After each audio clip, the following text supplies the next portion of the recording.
કોરોનાના કેસ નોંધાય તે પહેલા જ જૂનાગઢમાં સિવિલ હોસ્પિટલ પ્રશાસન સતર્ક બન્યું છે। તકેદારીના ભાગરૂપે જૂનાગઢ સિવિલ હોસ્પિટલમાં ગ્રાઉન્ડ ફ્લોરમાં જ 50 બેડની વ્યવસ્થા કરાઈ છે। આ સાથે જ જરૂર પડે 7મા માળ ઉપર પણ અલગથી કોવિડ માટે વિશેષ બેડની તૈયારી કરી લેવાઈ છે। 10,000 પીપીઈ કિટનો જથ્થો, N95 માસ્કનો 8,000નો જથ્થો પણ તૈયાર કરવામાં આવ્યો છે। આ તૈયારીના ભાગરૂપે હોસ્પિટલમાં જે સુપ્રિન્ટેન્ડન્ટ છે તેઓએ સમગ્ર અંગે જાણકારી આપી છે। જૂનાગઢ સિવિલ હોસ્પિટલમાં કુલ 800 બેડ ઓક્સિજન સુવિધા સાથેના છે।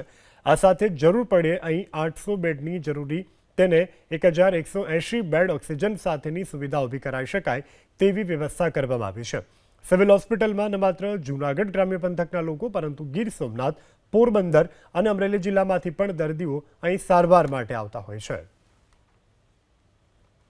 GMERS જનરલ હોસ્પિટલ જુનાગઢ ખાતે 800 બેડ છે અને તમામ 800 બેડ ઓક્સિજન સપ્લાય સાથેના છે।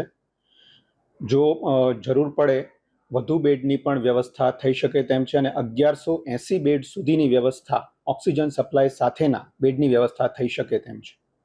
અગમચેતીના ભાગરૂપે ગ્રાઉન્ડ ફ્લોર પર 50 બેડ તથા 7મા માળે 100 બેડની અલાયદી વ્યવસ્થા કરવામાં આવેલ છે।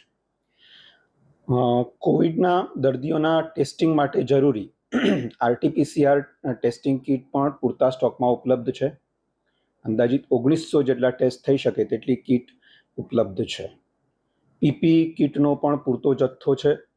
10,000 પીપીઈ કીટ તથા N95 માસ્ક, 8,000 N95 માસ્ક પણ ઉપલબ્ધ